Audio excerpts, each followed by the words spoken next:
जय हिंद। आज हम लोग देखेंगे क्लास 10 का दूसरा चैप्टर यानी बहुपद पोलिनोमियल।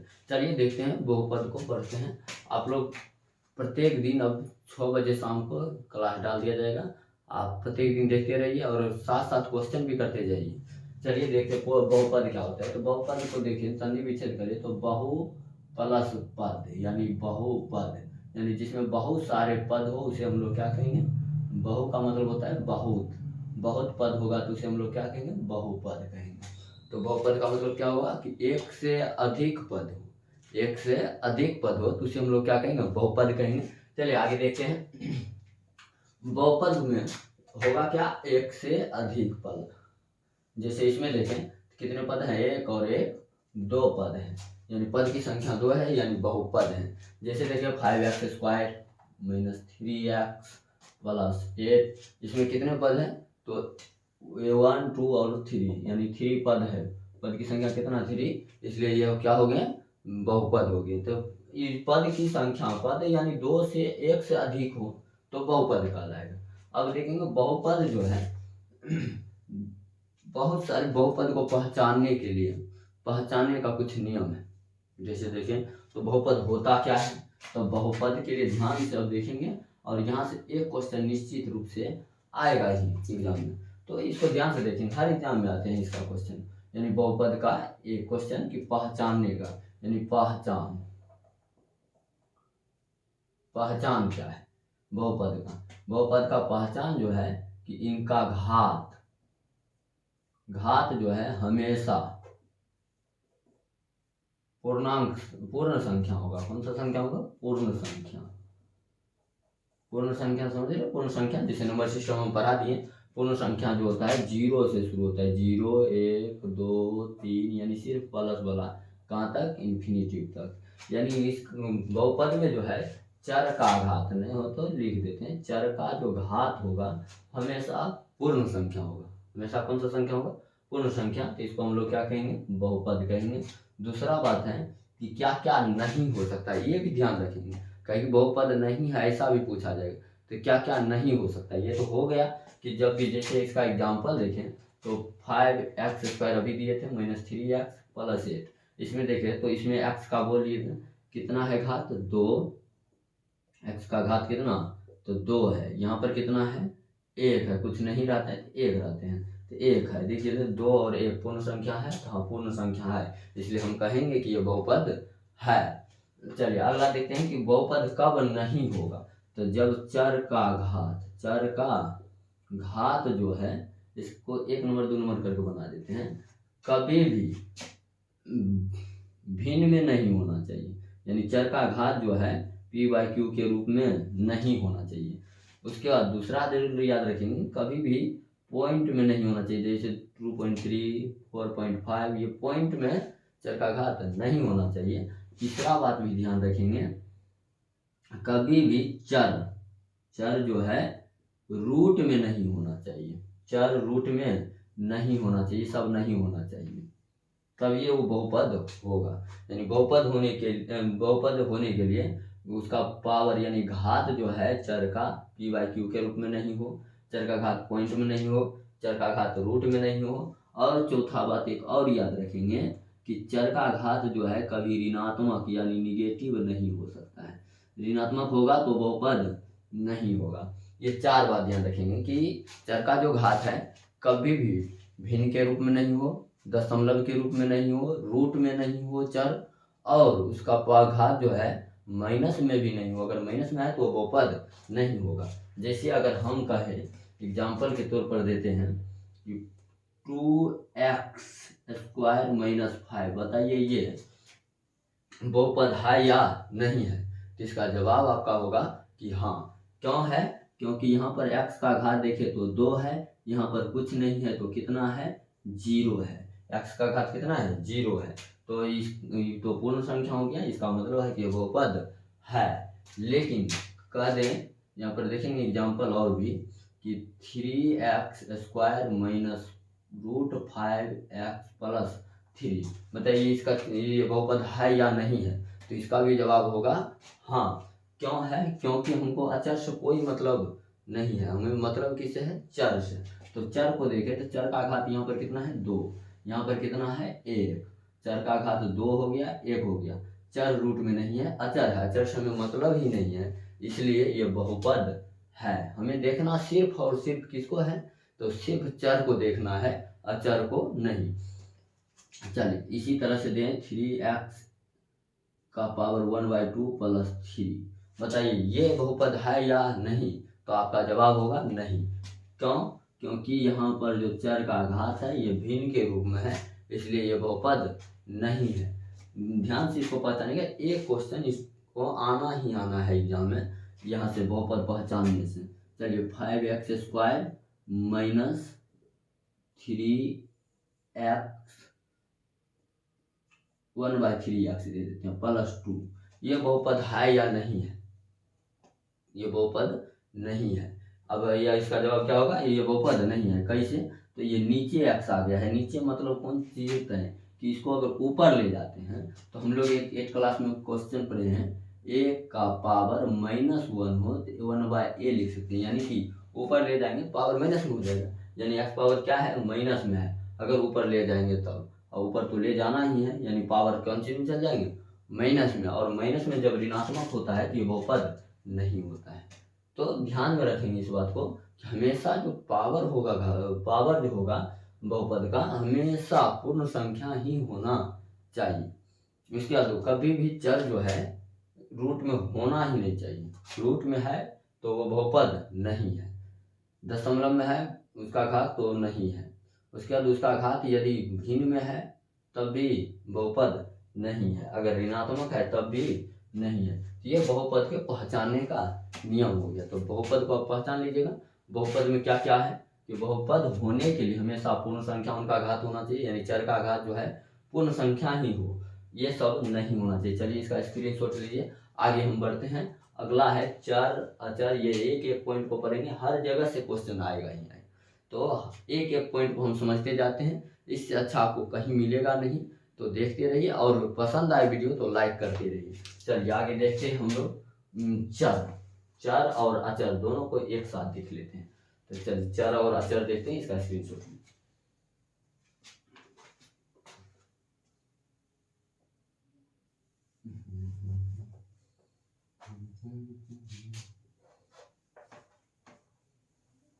खत्म।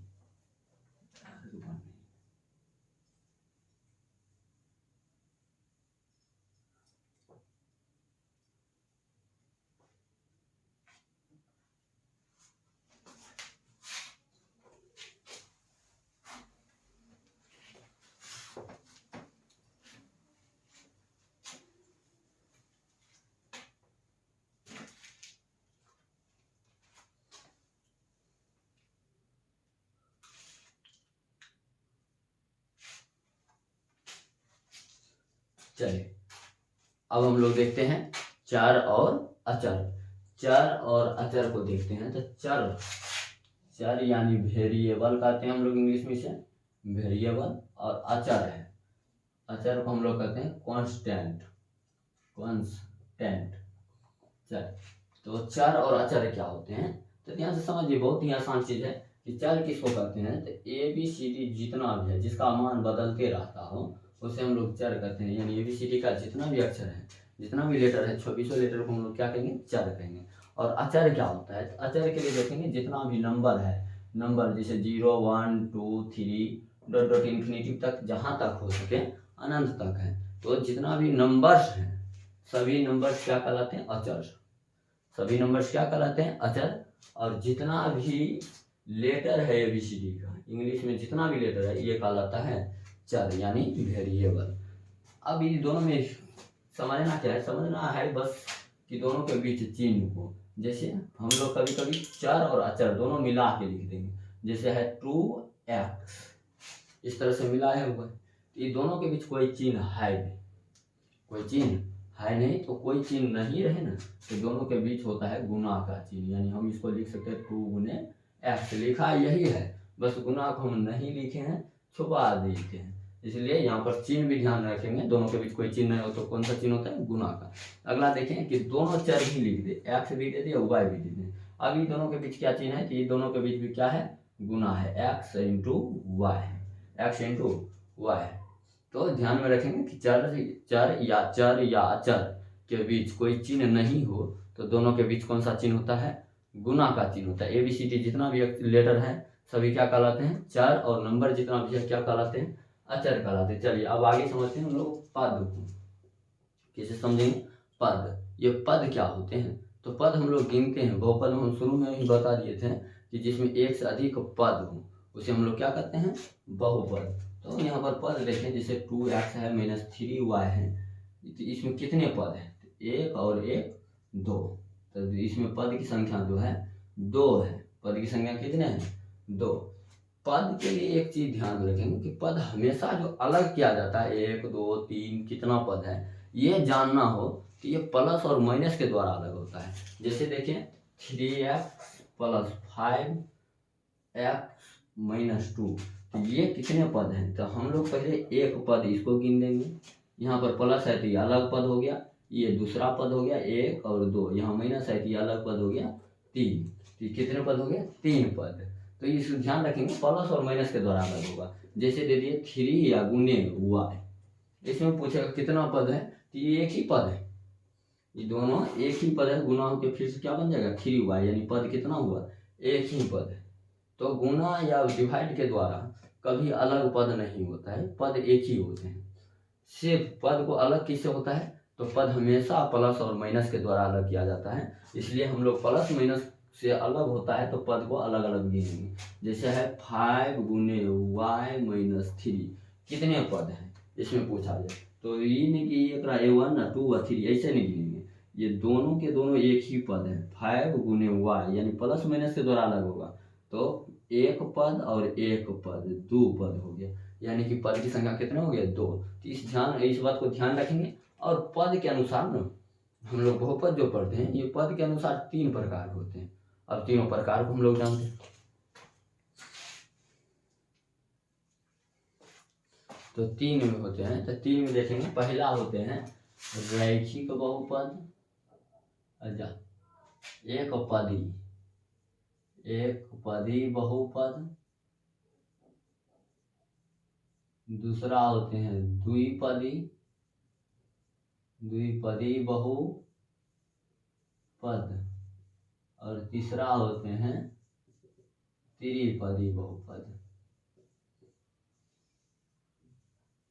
बहुपद। यानी एक पदी बहुपद को हम लोग कहते हैं मोनोमियल, इसको कहते हैं बायनोमियल,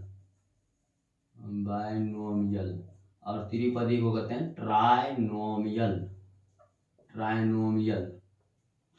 ये 3 प्रकार के हो गए कि पद के आधार पर जो है बहुपद 3 प्रकार के कौन कौन हो गए, मोनोमियल, बायनोमियल, ट्राइनोमियल, एक पदी, द्विपदी और त्रिपदी। अब एक पदी क्या, इससे नाम से ही इसका परिभाषा हो, जैसे एक पदी यानी कि वैसा बहुपद जिसमें कितने पद हो, एक, तो एक पदी बहुपद कहलाता है। जैसे में देखें तो एक पदी, जैसे इसका एग्जांपल देखें तो ध्यान में रखेंगे जिसमें एक ही पद हो, जैसे 3x, कितने पद हैं, एक पद है, तो हम लोग इसको क्या कहेंगे, एक पदी बहुपद। 5y, कितने पद, एक पद, तो ये सब एक पदी हो गए। अच्छा, इसमें 4 लिख देती, ये कितने पद है, ये भी एक पद है।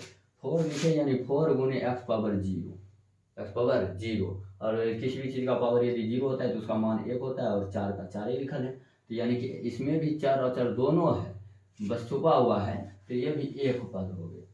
तो एक पदी के लिए ध्यान रखेंगे कि बिना चर के जब भी मिल जाए, यानी सिर्फ अचर मिले, तो क्या होगा, वो एक पदी होगा, एक पदी बहुपद। द्विपदी के लिए देखेंगे जिसमें द्विपदी की संख्या कितना हो, 2, जैसे 2x प्लस 3, 5y माइनस 2, इस तरह से देखिए। तो इसमें कितने पद हैं, तो बताए थे अभी प्लस और माइनस के द्वारा अलग करते हैं, 1 1 2 1 1 2, इसको हम लोग कहेंगे द्विपदी बहुपद। तो इसको ध्यान में रखेंगे, ये गिनती करने के लिए भी देता है एग्जाम में कि कितने पद हैं। लेकिन अगला देखिए त्रिपदी, तो त्रिपदी का एग्जाम्पल देखिए, तो त्रिपदी क्या होता है, तो जिसमें 3 पद हो, कितने पद, 3 पद, तो इसको हम लोग कहेंगे त्रिपदी। देखें इसमें गिन के 1 2 और 3, इसमें पद की संख्या कितना, तो 3, पद की संख्या 3।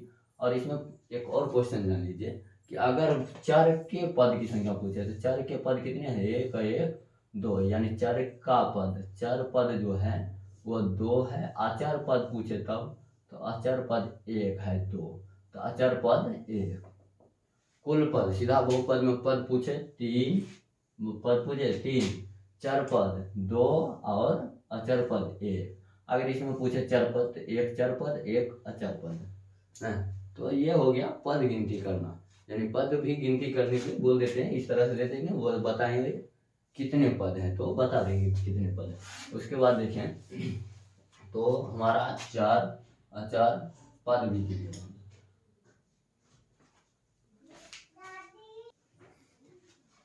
अब हम लोग जो देखेंगे वो है व्यंजक। व्यंजक क्या होते हैं हम लोग देखेंगे। व्यंजक, व्यंजक समीकरण और बहुपद तीनों को एक साथ देखते हैं क्या होता है ये तीनों। तो कौन कौन चीज है, व्यंजक है,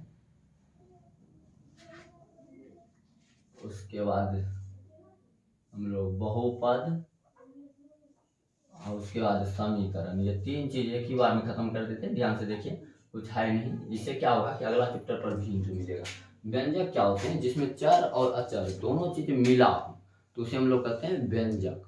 उसे हम लोग क्या कहते हैं, व्यंजक। जैसे में देखें तो 2x² + 5x - 3, ये क्या है, व्यंजक है। ये ध्यान रखिए, इस पर रूट भी लगा दिए तो भी क्या है, व्यंजक। बस मिलना क्या है, चर भी हो अचर भी हो तो क्या कहलाएगा, व्यंजक कहलाएगा। और बहुपद में क्या है, यह क्या बहुपद है, तो बहुपद नहीं है क्योंकि x पर रूट लगा हुआ है तो बहुपद नहीं है। तो बहुपद के लिए हम लोग देखेंगे एग्जाम्पल क्या होगा। इसमें ध्यान रखेंगे कि चर का जो घात होगा वो हमेशा पूर्ण संख्या होगा, इसलिए हम लोग इसको बहुपद कहेंगे, इसको बहुपद नहीं कहेंगे। ये व्यंजक है लेकिन बहुपद नहीं है। और समीकरण क्या होता है कि समीकरण होता है जैसे यही है, अब +3x है -2 है, अब बराबर लगा दिए, कुछ भी दे दिए, बराबर लगा के दे दिए, यानी इक्वेशन का चिन्ह आ गया तो समझ लीजिए वो क्या है, समीकरण है। तो व्यंजक, व्यंजक समझ में आएगी, चर अचर मिला रहे व्यंजक। चर का घात हमेशा, चर का घात हमेशा पूर्ण संख्या रहेगा तो बहुपद, और बहुपद के बराबर में 0 लगा देंगे तो वही हो जाएगा कौन सी, समीकरण। तो ये जरूरी नहीं है कि बहुपद ही हो, व्यंजक के बराबर में भी 0 लग जाएगा तो क्या होगा, समीकरण। तो ये तीनों में अंतर है। चलिए अब ये समीकरण भी खत्म, व्यंजक भी खत्म, अब पढ़ना है घात। चलिए पढ़ते हैं घात।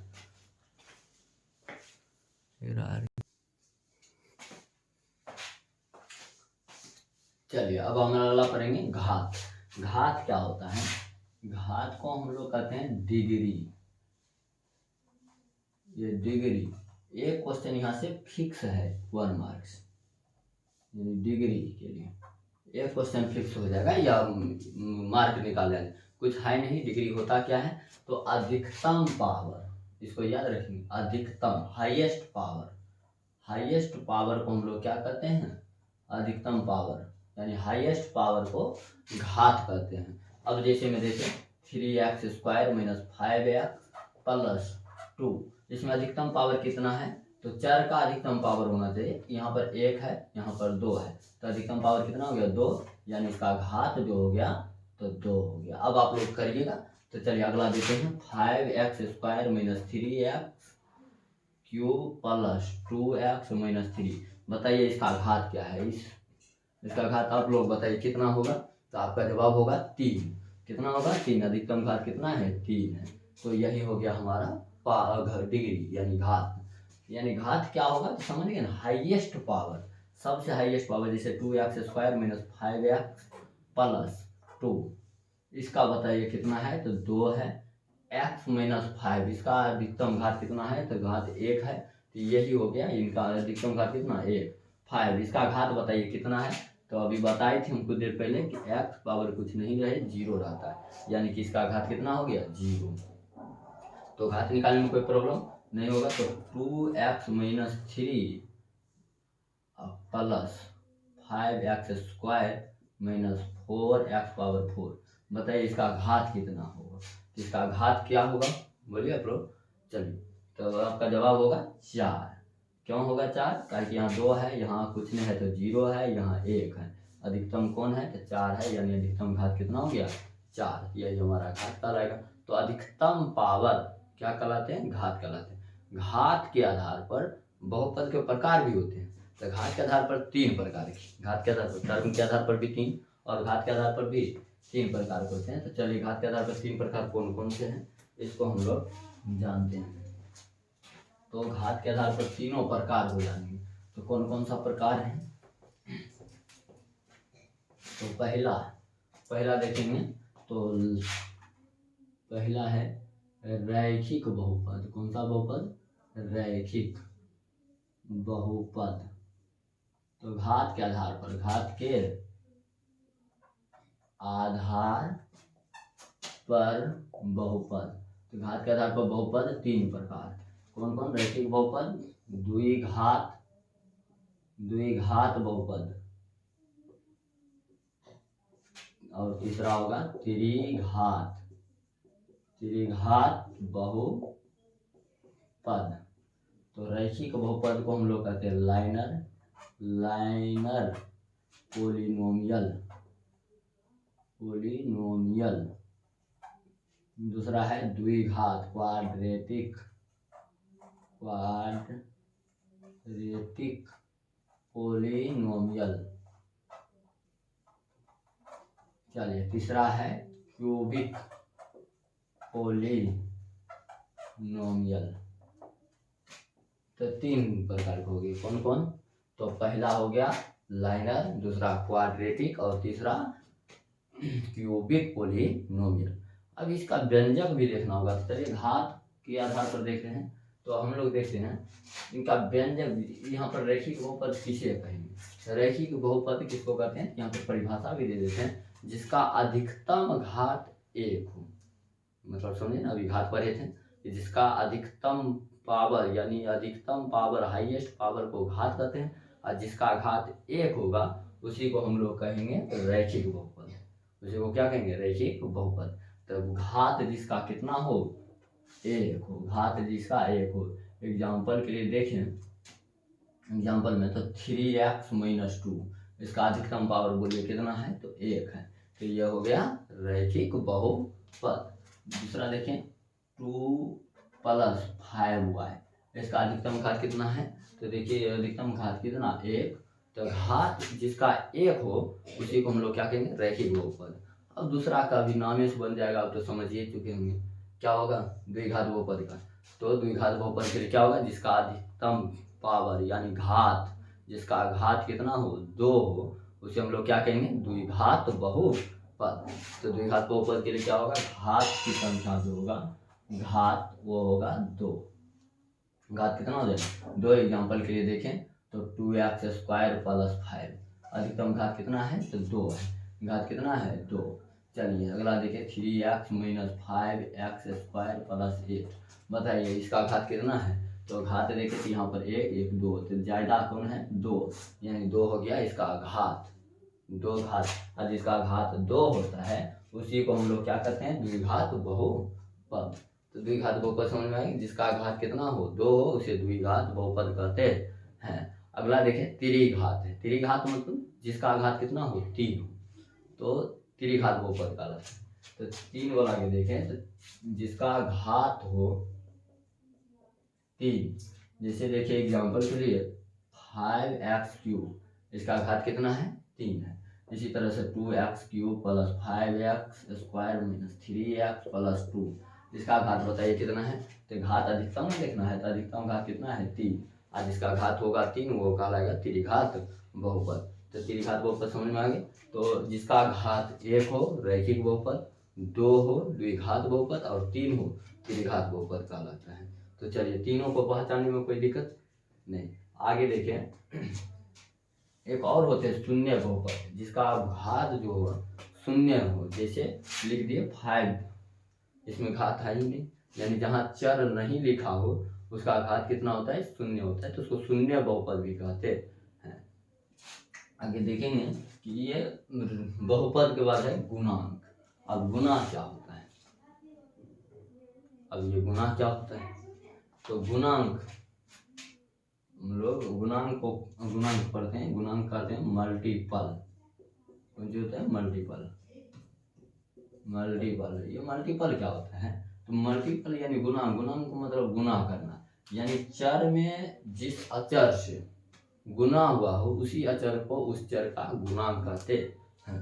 फिर सुनिए, चर में जिस अचर से गुना हुआ हो उस अचर को उस चर का गुणांक कहते हैं। जैसे में देखिए 5 है, x है, चर क्या है? x, चर क्या है? x, x में गुना कितना सभी बताए थे, चर अचर के बीच कोई चिन्ह न रहे तो गुना होता है, तो 5 गुने x इस तरह से लिखा है। तो ये हो गया चर, चर में कितना गुना हो रहा है? 5 से, तो यही 5 इसका क्या बन जाएगा? गुणांक, यही 5 बन जाएगा गुणांक। तो गुणांक बताने में कुछ है तो आसानी से बता दीजिएगा। चलिए 2x² प्लस 5 और माइनस 3x। अब इसमें कहेगा x² का गुणांक बताइए, किसका गुणांक बताने का है? x² का गुणांक लिखिए। तो x² का गुणांक लिखने, तो जिसका गुणांक मांगा जाए, अभी बताए फर्क, तो जिसका गुणांक, गुणांक किसका मांग रहा है? x²। पहले खोजिए सवाल में, x² यहाँ है, इसमें गुना कितना से हुआ है? तो 2 से, तो इसका गुणांक कितना हो जाएगा? 2। यानी चर में जिस अचर से गुना हुआ हो उसी अचर को इस चर का क्या कहेंगे? गुणांक कहेंगे। बस इतना सा बात है। तो चलिए x का गुणांक बोलिए, इसी सवाल में कर दे x का गुणांक, x का गुणांक मतलब कितना होगा? तो x को खोजिए पहले, x यहाँ है और इसमें कितना से गुना है? तो इन्हें के 3 लिख दीजिएगा, इसका हो जाएगा -3। चिन्ह पर भी ध्यान देंगे पूरा पूरा, कौन सा चीज हो जाएगा? -3। तो x का गुणांक -3 और x² का गुणांक 2 आ गया। अगला में बोलना है आप लोगों को, यहाँ से क्वेश्चन निश्चित रूप से एक आएगा ही, तो ध्यान से इसको सीख के रखेंगे। x³ - 5x² प्लस x - 3, इस तरह से। अब यहाँ पर हम लोग 3 क्वेश्चन इसमें से निकाल सकते हैं। कौन सी? x³ का गुणांक और x² का गुणांक और x का गुणांक, तीनों भरिए। पहले आप लोग बनाइए, यहाँ पर देखें तो आप लोगों का जवाब होगा x³ का गुणांक। x³ यहाँ है, किसी भी चीज़ से गुना नहीं हुआ है, जब किसी भी चीज़ से गुना नहीं रहता है तो 1 रहता है, ध्यान में रखेंगे। ये असली में ऐसे लिखा है 1 गुने x³, 1 से गुना करेंगे वही का वही हो जाएगा। तो कोई चीज़ गुणांक कम नहीं होगा तो उसके आगे क्या रहता है? 1, तो इसका गुणांक कितना हो जाएगा? 1। ध्यान में रखेंगे, कोई भी चीज़ से गुना नहीं रहे तो हमेशा 1 से गुना रहता है। उसके बाद देखिए तो x² गुणांक, x² यहाँ है, इसमें कितना से गुना है? तो -5, तो आपका जवाब -5। x का गुणांक बताइए कितना होगा? तो अब तो x का गुणांक समझ गए, यहाँ भी था कि कुछ गुने नहीं, किसी भी चीज़ से गुना नहीं हो तो गुणांक कितना होता है? 1 होता है हमेशा, तो 1 हो जाएगा। चलिए हो गया ये गुणांक। तो गुणांक सीखे, तो गुणांक में क्या है कि चर में जितना अचर से गुना होगा वही अचर उसका क्या कहलाएगा? उस चर का गुणांक कहलाएगा। तो ये हो गया गुणांक। अगला है प्रारूप। अगला क्या है? प्रारूप। तो चलिए पढ़ते हैं प्रारूप।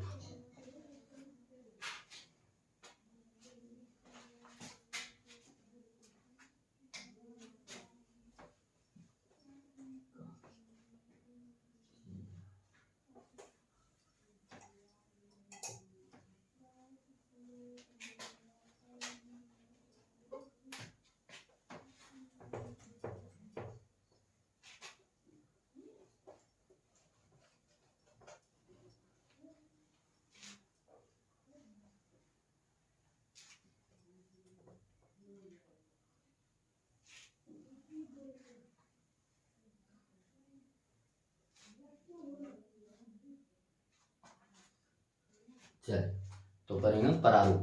तो प्रारूप जो है इसको इंग्लिश में हम लोग कहते हैं standard form. Standard form, standard form क्या होता है? तो हम लोग 3 प्रकार के पढ़े हैं, रैखिक बहुपद, द्विघात और त्रिघात। चलिए रैखिक बहुपद, द्विघात बहुपद और त्रिघात बहुपद अभी पढ़े थे। लीनियर पोलिनोमियल, क्वाड्रेटिक पोलिनोमियल और क्यूबिक पोलिनोमियल। तो ये 3 तरह के हैं, तीनों का अब देखेंगे हम लोग व्यंजक, इसी को हम लोग स्टैंडर्ड फॉर्म कहते हैं। तो क्या होता है इसका स्टैंडर्ड फॉर्म, तो स्टैंडर्ड फॉर्म में लिखते हैं ए एक्स, जिसका घात 1 हो, एक घात हो गया प्लस बी, यानी एक घात है तो क्या कहलाएगा ये बी क्या है, ए बी अचर है, ए बी क्या है अचर, एक्स क्या है चर है। तो हम लोग इसका घात 1 है तो इसको हम लोग रखिए बहुपद, ये स्टैंडर्ड फॉर्म इस तरह से लिखेंगे। दूसरा है इसका स्टैंडर्ड फॉर्म क्या हो जाएगा, ए एक्स स्क्वायर पावर 2 होगा द्विघात के लिए, प्लस बी एक्स प्लस सी, ये हो गया द्विघात बहुपद का स्टैंडर्ड रूप या व्यंजक कहेंगे इसी को, व्यंजक यानी एक्सप्रेशन, एक्सप्रेशन व्यंजक। तीसरा त्रिघात बहुपद, त्रिघात बहुपद का क्या हो जाएगा, अब आप लोग बोलिए क्या हो जाएगा, तो आपका आंसर होगा A X power 3 plus B X power बताइए कितना, तो यहाँ पर हो जाएगा 2 plus C X plus D, ये हो गया स्टैंडर्ड फॉर्म तीनों का। तो याद रखेंगे इसका स्टैंडर्ड फॉर्म पूछता है, अधिक से अधिक जो स्टैंडर्ड फॉर्म पूछा जाता है वो द्विघात बहुपद के, कि द्विघात बहुपद का रूप है, तो इस तरह से पूछा जाएगा। जैसे मैं दे दिए 3x-3, पूछेगा कौन सा बहुपद है, रैखिक द्विघात त्रिघात इनमें से कोई नहीं, तो क्या कहेंगे, तो यहाँ पर देखेंगे अधिकतम घात कितना है 1, अधिकतम घात जब 1 रहता है तो हम लोग उसको तो कर सकते हैं रैखिक बहुपद, ये तो वहाँ से हो गया, यहाँ से भी देख सकते हैं कि पावर किस तरह से बैठाया हुआ है, एक और दूसरा पद द्विगो पद है, एक चर है एक अचर है और पावर 1 है, तो घात जब 1 होगा तो वो हो जाएगा रैखिक बहुपद। 2x² - 5x + 2, यहाँ माइनस प्लस से कोई फर्क नहीं पड़ता है, अलग करना है खाली पद को, तो पद तो माइनस से भी अलग हो रहा है और प्लस से भी अलग होता है, तो इसके लिए कोई फर्क पड़ने वाला नहीं। तो हम लोग देखेंगे यहाँ पर अधिकतम घात कितना है 2, ये देख लीजिए कि पावर घटते जा रहा है, तो ये हो जाएगा द्विघात बहुपद। इसी तरह से 3x³ + 2x² - 5x + 2, ये कौन सा बहुपद है, तो त्रिघात बहुपद है। कैसे, तो ये देखिए अधिकतम पावर से ही पहचान जाया कीजिए कि ये त्रिघात बहुपद है, जब अधिकतम घात 3 हो तो त्रिघात बहुपद, ये तो हम लोग परिभाषा पहले ही पढ़ चुके हैं, तो ज़्यादातर पर उसी को ध्यान देंगे, इस स्टैंडर्ड फॉर्म को खाली ध्यान में रखेंगे कि रैखिक बहुपद का स्टैंडर्ड फॉर्म क्या होता है, तो एक्स प्लस बी, और द्विघात का क्या होता है, तो x² + bx + c, और त्रिघात बहुपद का standard form x³ + bx² + 3cx + d। तो ये हो गया इनका पूरा खत्म, तो प्रारूप भी हो गया खत्म। अब लास्ट जो है मेन है, जो 2 नंबर में भी पूछा जाता है और ऑब्जेक्टिव में तो पूछा जाता है, और हर एग्जाम में ये पूछा जाता है, शून्यक निकालना। तो हम लोग अब क्या पढ़ेंगे, शून्यक निकालना, शून्यक, चलिए तो पढ़ते हैं शून्यक, क्या पढ़ेंगे शून्यक यानी जीरो, जीरो निकालेंगे। चलिए शून्यक क्या होता है, तो शून्यक के लिए अब हमेशा याद रखेंगे कि इसको हम लोग जो पहले से था बहुपद, क्या थे बहुपद, अब हम उसको बनाएंगे समीकरण, ध्यान में, इसीलिए समीकरण बताए थे, समीकरण का काम अब शुरू होगा। जो कौन चीज हो बहुपद, और उनको हम बदल दे कौन चीज में, समीकरण, बहुपद का समीकरणीय रूप को ही क्या कहेंगे शून्यक, समझ में आ गई, बहुपद को हम लोग बदल देंगे समीकरण के रूप में, तो क्या आएगा शून्यक। जैसे में देखें तो बहुपद है ax + b, रैखिक बहुपद है, कुछ नहीं करना है, इसको हम लोग समीकरण बदलेंगे, कैसे बदलेंगे, तो बराबर में कुछ नहीं है 0 दे देंगे, यही हो गया शून्यक। अब इसका शून्यक निकाल लीजिए, तो शून्यक कैसे निकलेगा, तो हम लोग शून्यक निकालेंगे x का, चर का, हमेशा शून्यक किसका होता है, तो चर का होता है, ये प्लस में है उस तरफ जाएगा, क्या हो जाएगा -b, अब ये दोनों के बीच अभी बताए थे चर के बीच कोई चिन्ह हो तो गुना होता है, तो उस तरफ जाएगा क्या हो जाएगा भाग, यानी -b/a, यही हो गया शून्यक। तो x का शून्यक क्या आ गया -b/a। तो शून्यक निकालने के लिए कुछ नहीं है, बस करना क्या है, बहुपद को समीकरण में बदल दे तो निकल गया शून्यक, बराबर में कुछ नहीं रहे, हमेशा 0। या ऐसे भी कर सकते हैं कि जब बहुपद दिया हो तो बहुपद के बराबर में शून्य देने से शून्यक निकलता है। जैसे एक दो और बना लेते हैं, 2x - 3 का यही बहुपद है, कह रहा है इसका शून्यक निकालिए, जब भी शून्यक निकालने कहे कुछ नहीं करना है, अपना काम कर देंगे, बराबर में क्या दे देंगे शून्य, अब इसको सॉल्व कर दीजिए, ये माइनस में उस तरफ जाएगा तो हो जाएगा प्लस, ये दोनों बीच गुना है, इस तरफ आएगा भाग हो जाएगा, यानी 3/2। यही हमारा क्या हो गया, शून्यक। तो शून्यक निकालना कोई बड़ी बात नहीं है। तो चलिए द्विघात में, ये तो रैखिक आसान है, एक बार देखिए आंसर हमारे, देखते हैं कितना मार लिया आंसर। जैसे 5x - 10 बराबर में है, चलिए 15। चलिए आंसर बोलिए मुझसे, कितना हो जाएगा आंसर। तो ये माइनस है, उधर जाएगा प्लस, 15 10 25, और 25 और 5 बचे 25, यानी x का शून्य कितना हो जाएगा, 5 ही। आंसर हो गया, खत्म।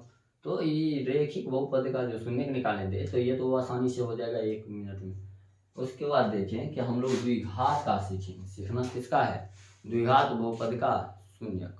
अब ये द्विघात बहुपद का शून्यक निकालने के लिए क्या करते हैं, तो द्विघात बहुपद का सीखते हैं, इसमें हम लोग गुणनखंड करते हैं। कुछ फार्मूलाज भी है, पहले हम लोग गुणनखंड के विधि से सीख लेते हैं, उसके बाद फार्मूला से भी करना सिखा देंगे, फार्मूला याद करके अपना आसानी से कर लेंगे। तो पहले हम लोग गुणनखंड विधि से देखते हैं। गुणनखंड विधि में क्या होता है, 2x² - 5x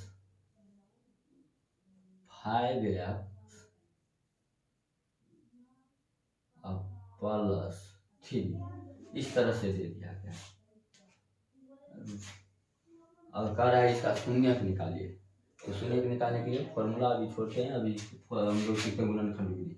तो गुणनखंड विधि से बनाते हैं, तो पहले तो शून्यक जब ये निकालने के बराबर में क्या दे देना है, 0। अब इसका गुणनखंड, तो गुणनखंड करने आता है, शुरू और अंत वाले को गुना कर लेते हैं, 2 तिया कितना हो जाएगा, 6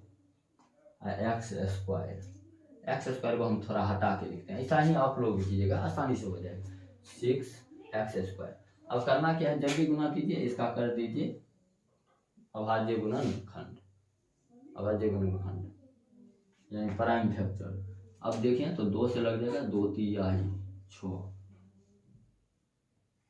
अब क्या करना है कि यही दोनों में जोड़ घटाव ऐसा कीजिए कि पूरा जाना चाहिए बीच वाला, बीच वाला कितना है, -5।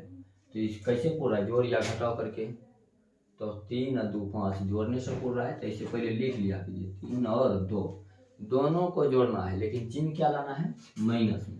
तो कैसे आएगा, माइनस में चिन्ह जोड़ना है, तो दोनों को माइनस, सेम सेम करते हैं, हमेशा जुड़ता है, सेम सेम बात है, तो सेम सेम कर दिया। अभी इसको ही हम उतार देंगे यहाँ पर x लगा के, तो यहाँ पर क्या करें, 2x² है, ऐसे ही लिख लिए, क्या क्या है, तो माइनस को 2 को इधर लिख लेते हैं, -3, दोनों में x वाला नहीं बदले हैं, तेरा बदल दीजिए, देखिए वही बात, दोनों को जोड़ देंगे फिर यही पूर जाएगा।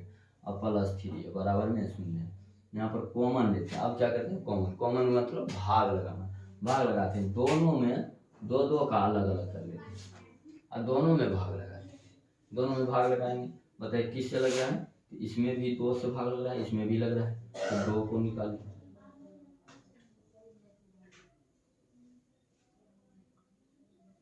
उसके बाद x इसमें भी है और इसमें भी है, तो एगो x भी निकाल जाएगा, x। तो 2 का 2 गया, x 2 था, 2 में से एगो निकल गया, तो क्या गया, x बचा एगो x। यहाँ देखिए तो 2x में 2x से भाग देंगे, 1 हो जाएगा। अब हो गया, अब इधर क्या लिए कॉमन, इधर वाला में कुछ नहीं, यहाँ जो चिन्ह रहेगा माइनस है तो माइनस, और प्लस रहे तो प्लस, पहले दे दीजिए। अब दोनों में देखिए कॉमन क्या है, इसमें भी 3 इसमें भी 3, यानी आ जाएगा 3 कॉमन, x - 1 यानी माइनस माइनस प्लस हो जाएगा। तो अब हो गया ये कॉमन फैक्टर। चलिए अब इसमें ध्यान क्या रखना है कि जब भी हम गुणनखंड करते हैं, क्या करते हैं, गुणनखंड, तो हमेशा ये घर वाला दोनों के दोनों क्या होंगे, बराबर होंगे, यानी घर वाला, घर के अंदर जो होंगे हमेशा क्या होंगे, बराबर होंगे, तब तो गुणनखंड सही है, नहीं तो ऊपर ही गलती हो चुकी है कहीं ना कहीं, या तो कॉमन लेने में गलती हो, या बीच वाला पुराने में गलती हो, कहीं ना कहीं गलती हो चुकी है। तो हम ध्यान में रखते हुए इसको चलें।